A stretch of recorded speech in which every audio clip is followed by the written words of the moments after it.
नमस्कार प्रिय दर्शकों, लॉन्ग लाइफ में आप सभी का स्वागत है। दर्शकों, ये वीडियो बहुत ही ज्ञानवर्धक है। अगर आप इसे समझने की कोशिश करते हो तो आपको समझ में आ जाएगा कि कलयुग किसे कहते हैं, सतयुग किसे कहते हैं और हम अब सच में कौन से युग में जी रहे हैं। दर्शकों, आप इसे ध्यान से और अंत तक अवश्य सुनो और सच्चे दिल से कमेंट में जय श्री कृष्ण जरूर लिखें। दर्शकों, क्या इस कलयुग में भी कोई प्रभु को उपलब्ध हो सकता है? वो शो कहते हैं कलयुग सदा से है, वैसे ही जैसे सतयुग भी सदा से है। सतयुग में राम थे, रावण भी था। रावण को भूल मत जाना, रावण तो सतयुग में नहीं हो सकता, साथ साथ थे दोनों। रावण कलयुग में था, राम सतयुग में थे। सतयुग और कलयुग एक दूसरे के पीछे पंक्ति में नहीं खड़े हैं कि पहले सतयुग आया फिर कलयुग आया। सतयुग और कलयुग समसामयिक है, कंटेम्परेरी है। ऐसे ही जैसे रात और दिन साथ साथ है, अंधेरा उजाला साथ साथ है, बुराई भलाई साथ साथ है। तुमने सदा ऐसा ही सुना है कि पहले सतयुग था, अच्छे दिन थे, अब बुरे दिन है। वो धारणा मौलिक रूप से गलत है। पहले भी ऐसा था, आज भी वैसा ही है। पहले भी बुरे होने की संभावना थी, आज भी बुरे होने की संभावना है। पहले भी भले होने की संभावना थी, आज भी द्वार बंद नहीं हो गए हैं। और ध्यान रहे, अधिक लोग तो सदा ही कलयुग में रहे हैं। बुद्ध समझाते हैं लोगों को, चोरी न करो, बेईमानी न करो, ईर्ष्या न करो, मद मत्सर न करो, हिंसा न करो। सुबह से सांझ तक समझाते हैं। 40 साल ज्ञान की उपलब्धि के बाद यही समझाया। किनको समझाते हैं? सतयुग था तो जो लोग चोरी करते ही नहीं थे उनको बुद्ध समझाते हैं चोरी मत करो। जो लोग हिंसा करते ही नहीं थे उनको बुद्ध समझाते हैं कि हिंसा मत करो। जो लोग ईमानदार थे ही उनको समझाते हैं कि ईमानदार हो जाओ। तो बुद्ध पागल रहे होंगे। ईमानदारों को कोई नहीं समझाता कि ईमानदार हो जाओ, बेईमानों को समझाना होता है। महावीर भी वही कर रहे हैं सुबह से सांझ तक। पुरानी से पुरानी किताब वेद भी वही कर रही है। तो वेद के दिन में भी चोर थे और साधुओं से ज्यादा रहे होंगे, बेईमान थे और ईमानदारों से ज्यादा रहे होंगे। अगर भले ही लोग होते, शैतानियत होती ही तो शास्त्रों की भी कोई जरूरत न थी। शास्त्र किसके लिए लिखे जाते हैं? सदुपदेश किसके लिए है? तो मैं तुम्हारी समय की धारणा में एक नया विचार आरोपित करना चाहता हूं। सतयुग सदा है, कलयुग भी सदा है। तुम जो चाहो चुन लो। तुम अभी चाहो तो सतयुग में रह सकते हो। तुम सत हुए तो सतयुग में प्रविष्ट हो गए और तुम असत हुए तो कलयुग में प्रविष्ट हो गए। तुमने अंधेरे से दोस्ती बांधी तो कलयुग में रहोगे और तुमने रोशनी से दोस्ती बांध ली तो सतयुग में रहोगे। सतयुग और कलयुग एक ही सिक्के के दो पहलू है। जो मर्जी हो उसमें जी लो। कलयुग को दोष मत दो। आदमी बहुत होशियार है। आदमी कहता है हम क्या करें अब, ये तो कलयुग है। तुमने समय पर टाल दी बात। तुमने ये कह दिया कि समय ही खराब है। हमारी कोई खराबी नहीं है। तुमने अपनी जिम्मेवारी हटा दी कंधों से। निश्चित ही अब तुम कलयुग में रहोगे, क्योंकि जिसने अपनी जिम्मेवारी छोड़ दी उसके जीवन में जागरण की किरण कभी भी ना आएगी। और स्वभावतः जब वो अंधेरे ही अंधेरे में जिएगा तो उसकी धारणा और मजबूत होती जाएगी कि कलयुग बहुत भयंकर है, इससे छुटकारा नहीं हो सकता और कलयुग तुम ही पैदा कर रहे हो। जिंदगी को बदलो। जिंदगी तुम्हारी है और कोई जिम्मेवार नहीं। तरकीबें न खेलो। आदमी हमेशा तरकीबें करता है, दोष किसी और पर टाल देता है। दोष दूसरे पर टाल कर निश्चिंत हो जाता है कि अब मेरा तो कोई दोष है नहीं, अब मैं क्या कर सकता हूं, असहाय हूं। लेकिन जिस दिन तुम असहाय हुए उसी दिन नपुंसक भी हो जाते हो। जब तुमने कहा मैं क्या कर सकता हूं, समय खराब है मैं क्या कर सकता हूं, समाज खराब है मैं क्या कर सकता हूं, चारों तरफ बेईमान ही बेईमान है, मुझे भी बेईमान होना ही पड़ेगा, मजबूरी है, तो तुम बेईमान हो गए और तुम बेईमान होते चले जाओगे। तुम कमजोर हो जाते हो उसी दिन जिस दिन तुम जिम्मेवारी किसी और पर छोड़ते हो, तुम उसी दिन गुलाम हो जाते हो। मालिक वही है जिसने कहा बुरा हूं तो मैं अपने कारण हूं। स्वतंत्र वही है जिसने कहा चोर हूं तो मैं अपने कारण हूं। चोर हूं सही, लेकिन कारण मैं हूं। मैंने चोर होना चुना है। यह आदमी साफ सुथरा है। इस आदमी की जिंदगी में क्रांति हो सकती है, क्योंकि इसके पास क्रांति की मूल कुंजी है। यह कहता है बुरा हूं तो मैं अपने कारण हूं। अगर अपने कारण बुरा हूं तो जिस दिन चाहूंगा उस दिन भला हो जाऊंगा। वो दरवाजा मैंने अपने हाथ में रखा है, वो कुंजी अपने हाथ में है। इसलिए तो इस देश में हम सन्यासी को स्वामी कहते हैं। स्वामी का अर्थ होता है मालिक। मालकियत की घोषणा कि मैं अपना मालिक हूं, बुरा हूं तो भला हूं तो मैं जैसा हूं, मैं ही कारणभूत हूं। इससे घबराओ मत कि मैं कारणभूत हूं। इससे हमें घबराहट लगती है कि मैं अपने अपराधों के लिए जिम्मेवार, मैं अपनी बुराइयों के लिए जिम्मेवार, मैं अपनी शैतानियत के लिए जिम्मेवार। तुम्हें बहुत घबराहट होती है, लेकिन इसका दूसरा पहलू देखो। इसका दूसरा पहलू यह है कि अगर मैं ही जिम्मेवार हूं तो कुछ किया जा सकता है, तो संभावना रूपांतरण की है, शेष है। लोग तो टालते ही चले जाते हैं। अब समय पर टाल दिया। समय को कहां पकड़ोगे? कलयुग को तुम कैसे बदलोगे? सतयुग में तो तुम्हारे तो हाथ के बाहर ही बात हो गई।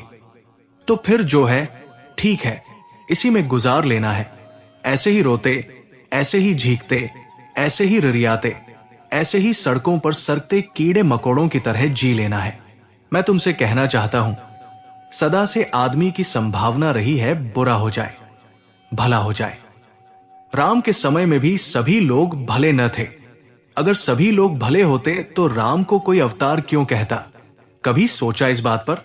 राम की इतनी प्रतिष्ठा क्यों होती अगर सभी लोग भले होते? उन भले रामों में राम भी खो गए होते। कौन पूछता? दो कौड़ी की भी बात नहीं थी फिर। जहां सारे भले लोग हो, जहां संतों की जमात हो, वहां कौन राम को पूछता? राम को हम भूल नहीं सके। हजारों साल बीत गए, क्यों नहीं भूल सके? रावणों की भीड़ थी, उसमें राम खूब उभर कर प्रकट हुए। जैसे अंधेरी रात में तारा चमकता है, दिन में तो नहीं चमकता। दिन में भी तारे हैं आकाश में, लेकिन चमकते नहीं। सूरज की रोशनी में सब खो जाते हैं, अंधेरे में चमकते हैं। काले बादल में जब बिजली चमकती है तो बहुत साफ दिखाई पड़ती है। काले ब्लैक बोर्ड पर हम सफेद खड़िया से लिखते हैं ताकि दिखाई पड़े। राम अब तक दिखाई पड़ रहे हैं। रावणों का ब्लैक बोर्ड रहा होगा, काले बादल रहे होंगे, इसलिए राम की चमक अभी तक नहीं खोई है। कृष्ण दिखाई पड़ते हैं, महावीर, बुद्ध दिखाई पड़ते हैं। क्यों? इतना सम्मान किस लिए? यह सम्मान हमने दिया क्यों? यह सम्मान हम न्यून को देते हैं, बिरले को देते हैं, अद्वितीय को देते हैं। यह सम्मान अगर सभी लोग हों एक जैसे तो फिर नहीं देते। मैंने सुना है जब पहला आदमी इलाहाबाद में मैट्रिक पास हुआ था तो पता है तुम्हें, हाथी पर उसका जुलूस निकला था। सारा इलाहाबाद सजाया गया था। पहला आदमी मैट्रिक पास हो गया। अब मैट्रिक कितने लोग पास हो रहे हैं, कोई गधे पर भी जुलूस नहीं निकालता। अब तुम अगर किसी से कहो कि मैट्रिक पास हूं तो वो कहता है कौन सी खूबी है, इसमें बताने की क्या बात है? मैट्रिक पास कहते वक्त तुमको भी ऐसा छाती बैठती मालूम पड़ेगी कि ये क्या कह रहे हैं। जमाना था जब मिडलची कलेक्टर हो जाते थे। उन दिनों कोई मैट्रिक पास हो जाता था तो दुदुम भी पिट जाती थी कि कोई गजब का काम हो गया। राम की दुदुम भी अभी तक पिट रही है और हमने उनको मर्यादा पुरुषोत्तम कहा। पुरुषों में उत्तम मर्यादा वाले। लोग अमर याद रहे होंगे, लोग बड़े हीन रहे होंगे। नहीं तो कैसे राम को तौलोगे? किस कारण विशिष्टता दोगे? कोहिनूर की प्रतिष्ठा है, कंकड़ों की तो नहीं, कांच के टुकड़ों की तो नहीं। अगर कोहिनूर सड़कों पर पड़े हों, गली कूचे हर जगह पड़े हों, बच्चे उनसे खेल रहे हों, राह पर ढेर लगे हों, सीमेंट में मिलाकर मकान बनाए जा रहे हों, फिर कोहिनूर इंग्लैंड की महारानी रखे बैठी रहे, क्या मूल्य है? मूल्य होता है बिरले का। राम को हम भूले नहीं, अब्राहम को हम भूले नहीं, मोजेज को हम भूले नहीं, क्राइस्ट को हम भूले नहीं, मोहम्मद को भूले नहीं। कारण क्या है? आखिर ये लोग टंगे क्यों रह गए हमारी स्मृति में? बड़ी अंधेरी रात थी। उस अंधेरी रात में ये चमकते हुए तारे भूले भी कैसे? ये उस दिन की कविता है जिस दिन शैतान मर गया। शैतान मर गया तो क्या हुआ? मर गया ए बाय शैता मर गया। उस दिन ये हुआ, दैर वीरा है, मंदिर खाली पड़े हैं। शैतान ही मर गया तो मंदिर में भगवान की क्या जरूरत रही? दैर वीरा है, हरम है बेखरोश, मस्जिद शांत है, अब कोई अजान नहीं देता। शैतान ही मर गया तो अब भगवान की अजान भी कौन दे? सभी तरफ भगवान का राज्य हो गया, संघर्ष ही समाप्त हो गया। दैर वीरा है, हरम है बेखरोश, बरमन चुप है, मोजन है खामोश। अजान देने वाले चुप हो गए हैं और ब्राह्मण अब मंत्रों का पाठ नहीं करते हैं। अब किसकी पूजा, किसका पाठ? मर गया एबाय शैता मर गया। सोज है अश्लोक में बाकी न साज। अब न तो श्लोक में बल है, न संगीत है, न उत्साह है। अब वो खुतवे में न हिद्दत है, न जोश। अब धार्मिक भाषण में वो गर्मी भी न रही। शैतान ही मर जाए। जिस दिन अंधेरा मर जाएगा उस दिन रोशनी में क्या मजा रह जाएगा? जिस दिन बीमारी मर जाएगी उस दिन स्वास्थ्य में क्या खूबी रह जाएगी? जिस दिन कांटे होंगे ही नहीं उस दिन फूल की प्रशंसा में गीत कौन गाएगा? हो गई बेसूद तकलीने सवाब, अब दिलाए भी तो क्या खौफ है अजाब। जिंदगी से सब पाप मिट गए, अब लोगों को डराए भी पाप से तो कैसे डराएं? अब हरीफे शेख कोई भी नहीं, अब अच्छाई का कोई दुश्मन ही नहीं है, अब ज्ञानी का कोई दुश्मन ही नहीं है। खत्म है हर एक मौजू एक खिताब, अब तो लोगों को संबोधित करने का कोई विषय ही न बचा। मर गया ए बाय शैता मर गया।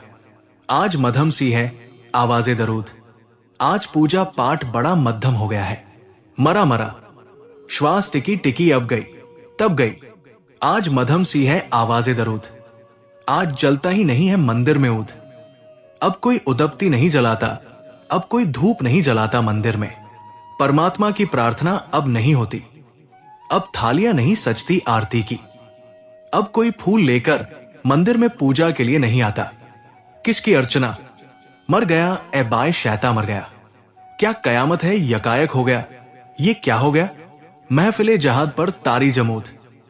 ये भले लोगों की जबान एकदम बंद क्यों हो गई? ये धार्मिक लोग एकदम चुप क्यों हो गए? ये धार्मिक लोगों की जबान पर ताले क्यों पड़ गए? ये क्या गजब हो गया? भगवान अपने मिशन में सफल हो गया। मर गया ए बाय शैता मर गया। शैतान मर गया, भगवान अपने मिशन में सफल हो गए। इस कारण अब मंदिर मस्जिद चुप पड़े हैं। ये सब सबूत है इस बात के कि कलयुग सदा से था। शैतान कभी मरा नहीं था, न शैतान कभी मरा था, न आज मर गया है, न कभी मरेगा। शैतान और परमात्मा साथ साथ है, जैसे दिन और रात साथ साथ है। तुम्हारी जो मर्जी चुन लो। तुम चाहो तो दिन में सो जाओ और रात में जागो, तुम चाहो तो रात में सो जाओ और दिन में जागो। तुम्हारी मर्जी जो तुम चाहो। तुम चाहो कलयुग में सो जाओ, सतयुग में जागो, और तुम चाहो सतयुग में सो जाओ, कलयुग में जागो। तुम अभी चाहो राम बन जाओ, चाहो रावण बन जाओ। ये राम और रावण दो संभावनाएं हैं, इसलिए तुम्हारे समय की धारणा को मैं बदलना चाहूंगा। मैं ऐसा नहीं कहता कि पहले सतयुग हुआ फिर कलयुग आया, ये तो बात ही गलत है। दोनों सदा साथ रहे। दोनों समय के गाड़ी के दो चाक हैं और तब एक और नई संभावना का द्वार खुलता है। तुम चाहो तो दोनों से मुक्त हो जाओ, समय से मुक्त हो जाओ, बुरे भले दोनों से मुक्त हो जाओ। वही मोक्ष है, वही निर्वाण है। जो बुरा है वो बुरे से बंधा है, जो भला है वो भले से बंधा है। दोनों बंधे हैं। अच्छा है कि बुराई से बंधने की बजाय भलाई से बंधो। अगर जंजीरें ही पहननी है तो सोने की पहनो। क्या जरूरत है लोहे की पहनो? जंग लगी, वजनी, भारी। आभूषण ही पहनने हैं तो बहुमूल्य पहनो, हीरे जवाहरातों के पहनो, मगर बंधे तो रहोगे। बुराई का बंधन है बुरा, भलाई का बंधन है भला, लेकिन बंधन तो बंधन ही है। और जहर फिर चाहे कितनी ही अच्छी बोतल में हो, सोने की बोतल में हो, तो भी क्या फर्क पड़ता है, मारेगा तो ही। धर्म की आत्यंतिक खोज समय से मुक्त हो जाना है, कालातीत। न तो सत्युग रह जाए, न कलयुग रह जाए। कलयुग में जो जीता है वह दुर्जन, सत्युग में जो जीता है वो सज्जन। और दोनों के जो पार हो गया उसी को हम संत कहते हैं। संत का अर्थ है जो समय में जीता ही नहीं, जो समय के बाहर सरक गया, बुराई से ही नहीं सरका, भलाई से भी सरक गया, जिसने रात तो छोड़ी ही छोड़ी, दिन भी छोड़ा, जिसने सब छोड़ दिया, जो अपने भीतर सरक गया, जो अपने शून्य में विराजमान हो गया। गिरा हमारा शून्य में, अनहद में विश्राम। तुम पूछते हो कि क्या इस कलयुग में भी कोई प्रभु को उपलब्ध हो सकता है? तुम ऐसा पूछ रहे हो कि क्या इस अंधेरी रात में भी कोई दिया जला सकता है? तुमसे कहा किसने? अंधेरी रात ने दिया जलाने में बाधा कब डाली? अंधेरा दिया जलाने में बाधा डाल भी कैसे सकता है? अंधेरे का बल क्या है? दिया जलता हो तो ऐसा थोड़े है कि अंधेरा झपट्टा मारकर उसे बुझा दे, कि तुम दिया जलाओ तो अंधेरा जलने न दे। अंधेरे की सामर्थ्य क्या? दिया जला कि अंधेरा गया। रात के बहाने निकाल कर दिया जलाने से बचने की कोशिश मत करो। जैन मानते हैं कि यह पंचम काल है, अब कोई तीर्थंकर नहीं हो सकता। हिंदू मानते हैं यह कलयुग है, अब कोई भगवान को कैसे उपलब्ध हो। ये सब हताश बातें हैं। ये बातें आदमी को नपुंसक किए जा रही है। मैं तुमसे कहता हूं ऐसा ही सदा था, ऐसा ही अब है। जो पहले हो सका आज हो सकता है, जो आज हो सका वही पहले भी हो सकता था। जरा भी फर्क नहीं है, दुनिया वैसी की वैसी है। लेकिन हमें अड़चन होती है। हमें अड़चन होने के कारण है। होता ऐसा है कि अतीत की जब तुम स्मृति करते हो तो उसमें से भले भले को चुनकर स्मृति करते हो। बुद्ध की तो हमें याद है, लेकिन बुद्ध जिन लोगों के बीच गुजरते थे, जिन लोगों के बीच जीते थे, उनकी हमें कोई याद नहीं, उनका कोई इतिहास नहीं बना। वे तो मिट गए, बुद्ध बचे। तो वो जो काला ब्लैक बोर्ड था वो तो खो गया। सिर्फ चमकते हुए सफेद अक्षर हमारी याद में रह गए हैं। आज तुम्हें याद नहीं कि बुद्ध के समय का आदमी कैसा था, राम के समय का आदमी कैसा था, कृष्ण के समय का आदमी कैसा था। ये चमकते हुए तारों की याद रह गई और अंधेरी रात का हमने कोई स्मरण न रखा। इससे ठीक उल्टी बात घटती है अभी। अभी ऐसा घटता है कि करोड़ आदमी में कभी एकाध कोई चमकता आदमी मिलता है। वे जो करोड़ अंधेरे से भरे हुए लोग हैं, वे रोज मिलते हैं, उठते बैठते सुबह सांझ, घर में, बाहर, दुकान, बाजार में, सब जगह वही है। बुद्ध तो कभी कभार कोई मिलेगा, और मिल भी जाए तो तुम देख न पाओगे, क्योंकि बुरे पागलों की भीड़ में जीते जीते तुम्हारा बुद्ध को देखने का, बुद्ध को परखने की जो सूझ चाहिए वही खो गई है। आदमियों से घिसते पिसते, आदमियों की बेईमानी, चोरी सहते सहते तुम इतने कठोर हो जाते हो। होना ही पड़ता है। अगर किसी आदमी को कांटे के ही रास्ते पर चलना पड़े, कांटों पर ही चलना पड़े, तो धीरे धीरे उसका चमड़ा कठोर हो जाएगा। फिर एक दिन फूल को स्पर्श हो तो फूल का स्पर्श उसे पता ही न चलेगा। चमड़ी मोटी हो गई, इसलिए तो पैर की चमड़ी मोटी हो जाती है। अब तुम पैर से ही अगर गुलाब को टटोलना चाहोगे तो न टटोल पाओगे। पैर की चमड़ी मोटी हो गई, होना ही पड़ा। जमीन पर चलना है, कंकड़ पत्थर पर चलना है, तो पैर की चमड़ी को मजबूत, मोटा होना ही पड़ेगा।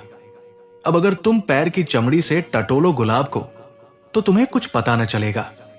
ऐसी ही बात है, जिंदगी में रोज तो मिलते हैं बुरे लोग। कभी संयोगवशात कोई जीवंत भगवत्ता को उपलब्ध व्यक्ति के दर्शन होते हैं। तब तक तुम्हारी आंखें क्षमता खो चुकी होती है।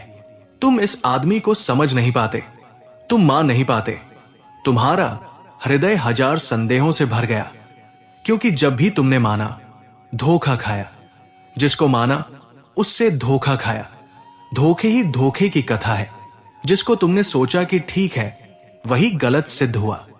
ये इतनी बार हुआ कि अब तुम कैसे मानो किसी को कि कोई ठीक हो सकता है और संत हो सकता है। ये तो बात ही नहीं मानने की, तो तुम्हारे जीवन का अनुभव जो है वो तुम्हें कलयुग से घेरता है, और कभी एकाध कहीं किसी व्यक्ति में सतयुग की लपट होती है। तुम उसे मानते नहीं, तुम उसे देखते नहीं, तुम उसे स्वीकार नहीं करते। मैं जानता हूं कि तुम्हारी भी अड़चन है। तुम भी क्या करो? 1000 बार भरोसा किया और 1000 बार भरोसा टूटा, तो अब तुम भरोसा करने में असमर्थ हो गए हो। अब श्रद्धा सुगम न रही। जब पाया कांटा पाया, और जब भी कांटा पाया तो पहले हर कांटे ने फूल का धोखा दिया था। आज फूल को देखकर भी तुम यही सोचोगे कि पता नहीं, फिर धोखा हो। मन कहेगा अब तो कुछ सीखो। कहां इस कलयुग में, कहां इस अंधेरी दुनिया में कोई जागता है, कहां कोई प्रभु को उपलब्ध होता है। अब भगवान कहां? तुम्हारी अड़चन मेरी समझ में आती है।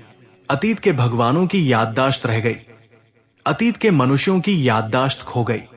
आज के मनुष्य दिखाई पड़ते हैं, आज का भगवान दिखाई नहीं पड़ता। इसलिए बड़ी निराशा पैदा होती है। बहुत बार ये मन में सवाल उठता है, न फलक पर कोई तारा, एक तारा नहीं दिखाई क्षितिज पर, न जमी पर जुगनू, छोड़ो तारों की बात। रात ऐसी अंधेरी है कि एक तारा नहीं दिखाई पड़ता फलक पर, आसमान पर एक तारे की झलक नहीं। रात ऐसी अंधेरी है कि तारों की तो बात छोड़ दो, जमीन पर कोई जुगनू भी चमकता हुआ नहीं दिखाई पड़ता। इसलिए प्रकाश की किरण पर भरोसा कैसे आए? प्रकाश की किरण हारी जाती है। ऐसा लगता है कि अब हम आशा छोड़ देंगे, सत्य नहीं होगा, नहीं हो सकता। इस कलयुग में कहां सत्य? वो सतयुग में होता था। वो कथा है पुराणों में, वो भी क्या पक्का पता होता था कि नहीं होता था। मगर पहले होता होगा, अब तो नहीं होता, और अब तो कभी नहीं होगा। वो स्वर्ण युग जा चुका। तो ये संदेह स्वाभाविक है कि मन में विचार उठने लगे, क्या हमेशा के लिए रात हुई जाती है? क्या अब कभी सुबह न होगी? कलयुग का अर्थ होता है कि अब कभी सुबह न होगी। कलयुग का अर्थ है कि ये आखिरी रात आ गई। वे दिन गए जब दिन हुआ करता था। वे दिन गए, वे दिन सपने हो गए। तुम लोगों की बातों में सुनो, वे कहते हैं वे पुराने भले दिन, वे अच्छे दिन। लोग पीछे की तरफ सोचते हैं कि अच्छे दिन थे। उसके पीछे भी मनोवैज्ञानिक कारण है। उसके पीछे ये अर्थ नहीं कि पीछे अच्छे दिन थे। आदमी ऐसा ही रहा है, सदा से ऐसा ही रहा है। जरा भी फर्क नहीं है आदमी में। सामान बदल गए हैं, मगर आदमी नहीं बदला। आदमी की सारी वृत्तियां वही की वही है। तुम सोचते हो आज का आदमी बुरा है, तो चंगेज खान आज तो नहीं हुआ, और नादिर शाह आज तो नहीं हुआ, और तैमूरलंग आज तो नहीं हुआ। कुछ फर्क नहीं हुआ है।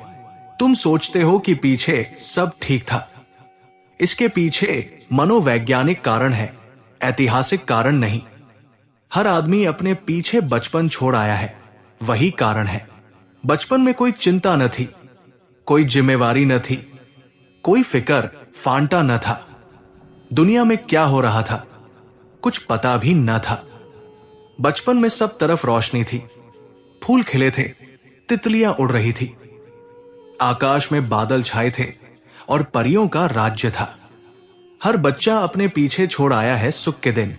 फिर चिंता आई, फिर परेशानी आई, फिर बेचैनियां आई, फिर संघर्ष आया, फिर लड़ना, जूझना, हारना, ईमानदारी बेमानी की दुनिया शुरू हुई, फिर बाजार पैदा हुआ।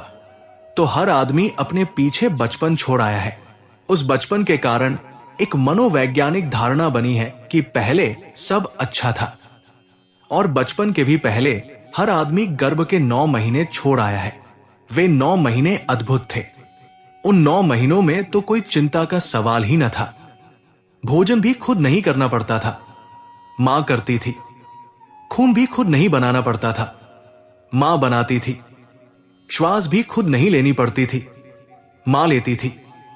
मनोवैज्ञानिक कहते हैं कि मां के गर्भ में जैसा सुख बच्चा जान लेता है, उसी के कारण जीवन भर पीछे लौट लौट कर सोचता है कि पीछे कितना सुख था। और ये हर आदमी बचपन से गुजरा है। तो हर आदमी के मन में यह धारणा बैठी है कि पहले अच्छा था। इसी पहले अच्छे का विस्तार है सतयुग का ख्याल कि पहले सब अच्छा था और अब सब बुरा हो गया। कुछ बदला नहीं है, सब वैसा ही है। माना कि रात बड़ी अंधेरी है, लेकिन कहीं इस अंधेरी रात में भी कोई तारा चमकता होगा। खोजना पड़ेगा। जिन्होंने खोजा उन्होंने ही पाया। कहीं तो कोई कंदील जलती होगी। भयानक अमावस है। उस आलोक को ही हम सद्गुरु कहते हैं। उसी को पलटू ने कहा है, सद्गुरु के चरणों में लग जाओ। खोजो। माना रात अंधेरी है, सदा से अंधेरी रही है, और सदा से कहीं न कहीं जिन्होंने खोजा है उन्हें रोशनी की कोई किरण भी मिल गई है। ये अंधेरी डरावनी रात, ये धुआंधार आकाश से गिरती हुई जलधार, ये अंधड़, ये तूफान, ये बादलों की गड़गड़ाहट, ये घबराहट से भरी हुई रात किसी मध्यम से सितारे की जिया भी तो नहीं।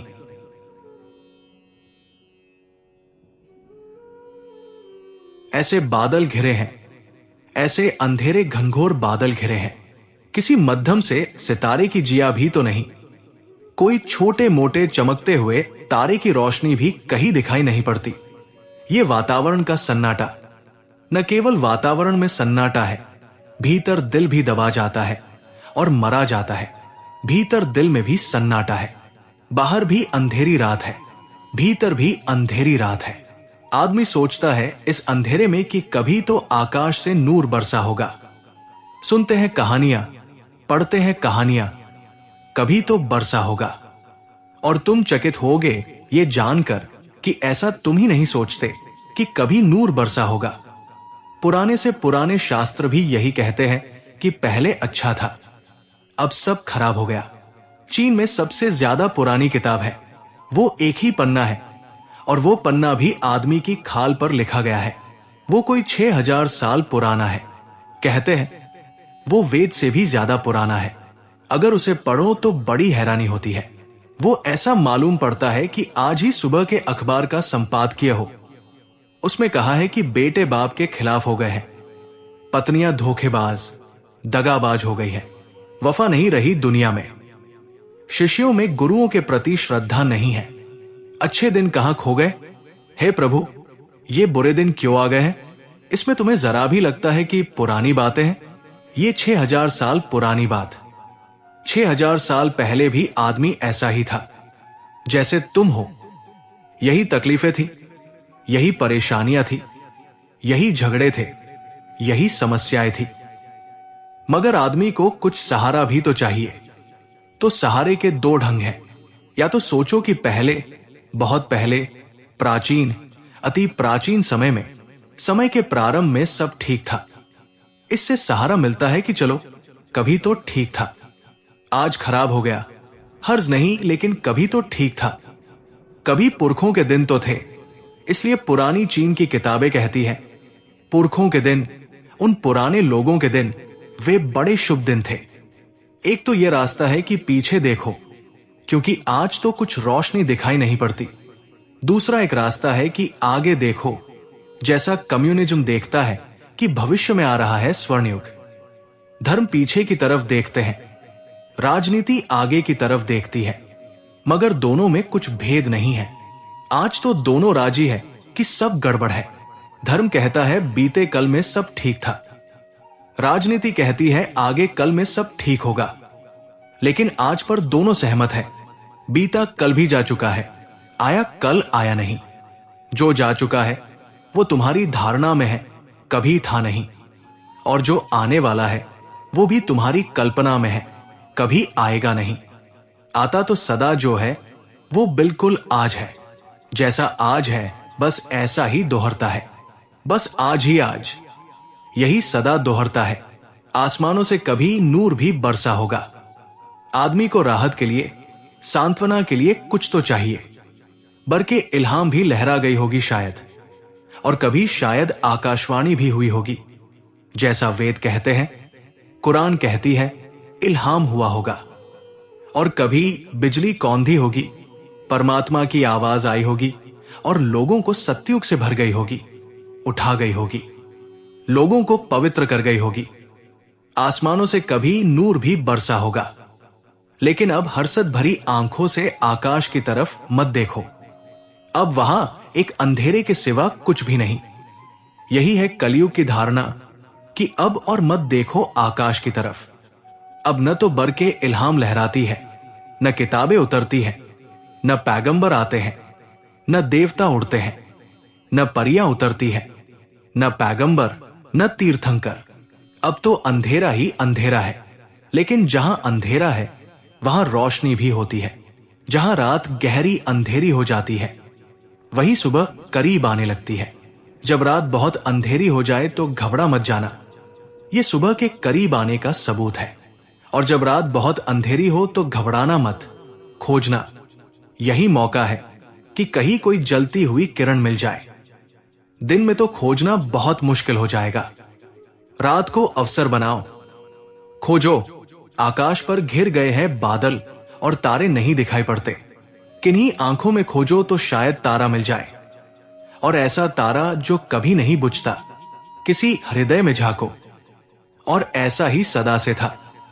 कभी किसी बुद्ध की गोद में बैठकर चमकता था जुगनू, कभी किसी क्राइस्ट की गोद में बैठकर चमकता था जुगनू।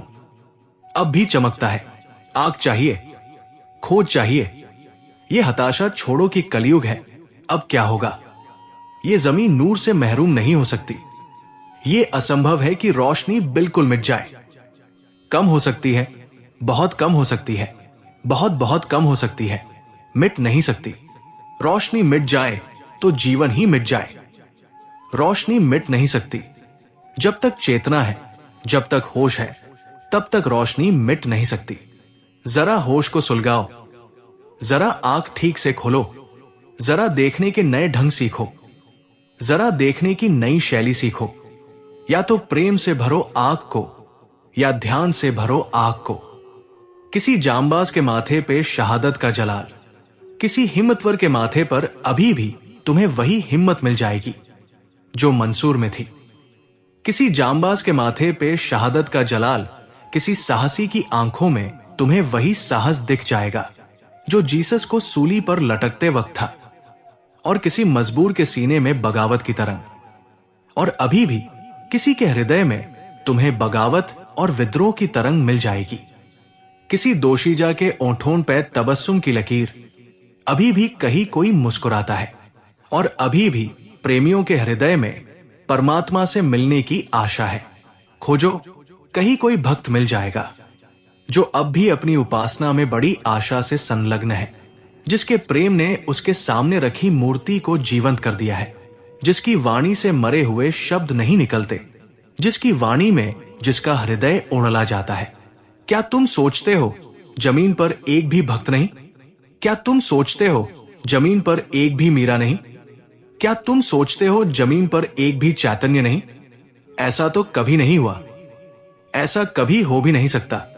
ऐसे भक्त भी तुम्हें मिल जाएंगे जिन्हें ऐसे पापों के संबंध में पश्चाताप है जो उन्होंने किए ही नहीं। आज भी माना ऐसे लोग भी हैं कि पाप करते हैं और पछताते नहीं, वे कलयुग में रहते हैं। और ऐसे लोग भी हैं कि ऐसे पापों के लिए पछताते हैं जो उन्होंने किए ही नहीं, वे सतयुग में रहते हैं। कांटे की तरह चुभते हैं ऐसे पाप जो उन्होंने किए ही नहीं। ऐसे सरल हृदय लोग भी अभी मिल जाएंगे जो रो रहे हैं और कहते हैं हमें क्षमा करो, और उन्होंने कुछ ऐसा किया ही नहीं जिसके लिए उन्हें क्षमा किया जा सके। मगर यही तो भक्ति की आखिरी ऊंचाई है, जहां न किए पाप के लिए आदमी क्षमा मांगता है। अभक्ति की आखिरी नीचाई, जहां किए हुए पाप का भी पश्चाताप नहीं होता। और कहीं तो अनुभूति जलती होगी, फरोजा होगी, रोशन होगी। ये पृथ्वी कभी भी प्रभु के प्रकाश से खाली नहीं रही, न कभी खाली रहेगी। परमात्मा ने इस पृथ्वी को कभी भी बहिष्कृत नहीं किया है। इसलिए कलयुग की क्या बातें उठाते हो? पूछते हो क्या इस कलयुग में भी कोई प्रभु को उपलब्ध हो सकता है? प्रभु शाश्वत है, समय के बाहर है। जो भी आदमी समय के बाहर उठ जाए कभी भी परमात्मा को उपलब्ध हो सकता है। सब समय बराबर है बाहर जाने के लिए। इसलिए तो पलटू दास ने कहा कि मुहूर्त इत्यादि सब व्यर्थ है, छोड़ ये पागलपन। ये मुहूर्त की बात फिर ले आए, तुम फिर उठाने लगे कलयुग। पलटू दास कहते हैं समय मुहूर्त व्यर्थ सब, असली बात की फिक्र करो। कैसे समय के बाहर आ जाओ, इसकी फिक्र करो। और समय के बाहर जब भी किसी को आना पड़ा है तो यही अड़चने थी। जो आज है वही कल थी। तुम क्या सोचते हो, आज से 5000 साल पहले जब कोई आदमी ध्यान करने बैठता था तो उसके मन में चिंतन नहीं उठता था, विचार नहीं उठते थे। विचार और चीजों के उठते थे, कार का नहीं उठता था विचार। यह पक्का है, क्योंकि कार नहीं थी। लेकिन बैलगाड़ी का उठता था, एक छकड़ा खरीद लूं। माना कि राष्ट्रपति होने का ख्याल नहीं उठता था, लेकिन राजा होने का ख्याल उठता था। फर्क क्या है, भेद क्या पड़ता है? राजनीति इतनी ही थी, कुछ इससे कम न थी। आदमी के मन में महत्वाकांक्षाएं इतनी थी, कुछ इससे कम न थी। अक्सर तुम इस भूल में पड़ जाते हो, क्योंकि तुम्हें ख्याल लगता है कि मैं जब बैठता हूं तो ख्याल आता है कि एक कार कब खरीद पाऊंगा। कितने भले लोग रहे होंगे 5000 साल पहले कि लोग जब बैठते होंगे कार इत्यादि की चिंता ही नहीं उठती थी। अब यह चिंता उठती है, कलयुग आ गया। पर कार और बैलगाड़ी की चिंता में कोई फर्क है? कार और बैलगाड़ी में फर्क होगा, लेकिन कार और बैलगाड़ी की चिंता में तो कोई फर्क नहीं। तब भी आदमी तड़फता था कि मेरे पास एक शानदार घोड़ा नहीं है। तुम रोते हो कि अब फिएट नहीं है, वो आदमी रोता था कि घोड़ा नहीं है। फर्क कुछ नहीं है। इसलिए तो फिएट को भी हम कहते हैं कि कितने हॉर्स पावर की है। वही घोड़े का ही मामला है, अभी भी भाषा वही है। कितने घोड़े की ताकत है इसमें। उन दिनों भी जिसके पास अरबी घोड़ा था, उसकी शान और थी। इंपोर्टेड घोड़े होते थे, इंपोर्टेड गाड़ियां होती हैं, कुछ फर्क नहीं होता। आदमी की चिंताएं वही की वही है। उस दिन भी आदमी को इतना जद्दोजहद करना पड़ता था मन के बाहर आने के लिए। क्या तुम सोचते हो कि तुम जब बैठते हो फिल्म अभिनेत्रियों के ख्याल आते हैं, तो उस दिन सुंदर स्त्रियां न थी? उस दिन भी सुंदर स्त्रियां थी। उस दिन भी उनके संबंध में वैसी ही वासना उठती थी जैसी आज उठती है। सब ऐसा ही था। जो बदलाहटें हुई है वे बाहर हुई है। आदमी के मन में कोई फर्क नहीं पड़ता। हां, अगर बुद्ध को आज फिर वापस आना पड़े तो वे कई चीजें न पहचान पाएंगे। अगर तुम उन्हें एक हेलीकॉप्टर दिखाओगे तो वे नहीं पहचान पाएंगे। वे चौंक कर खड़े हो जाएंगे कि ये क्या है। स्वाभाविक। लेकिन अगर तुम उन्हें आदमी का मन दिखलाओगे तो तुम समझते हो। वे चौंकेंगे जरूर। इस बात से चौंकेंगे कि अरे 2500 साल हो गए, आदमी का मन वैसा का वैसा, जरा भी बदला नहीं है।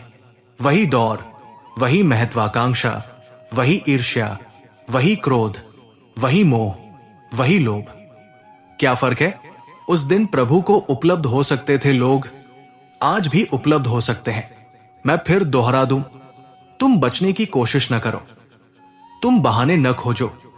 अगर प्रभु को उपलब्ध नहीं होना चाहते तो भी यही स्वीकार करो मन में कि मैं नहीं उपलब्ध होना चाहता, इसलिए नहीं हो रहा हूं। मालिक तो रहो, मालकियत तो न खो दो। फिर किसी दिन ये मालकियत काम पड़ जाएगी। जिस दिन होना चाहोगे उपलब्ध, उस दिन हो सकोगे।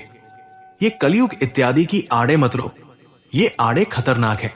तो दर्शकों, उम्मीद करता हूं कि आपको वीडियो पसंद आया होगा। और आप हमारे चैनल पर नए हो तो वीडियो को लाइक और चैनल को सब्सक्राइब जरूर करें। आपके एक लाइक से ही हमें प्रेरणा मिलती है और हम मोटिवेट होते हैं। धन्यवाद।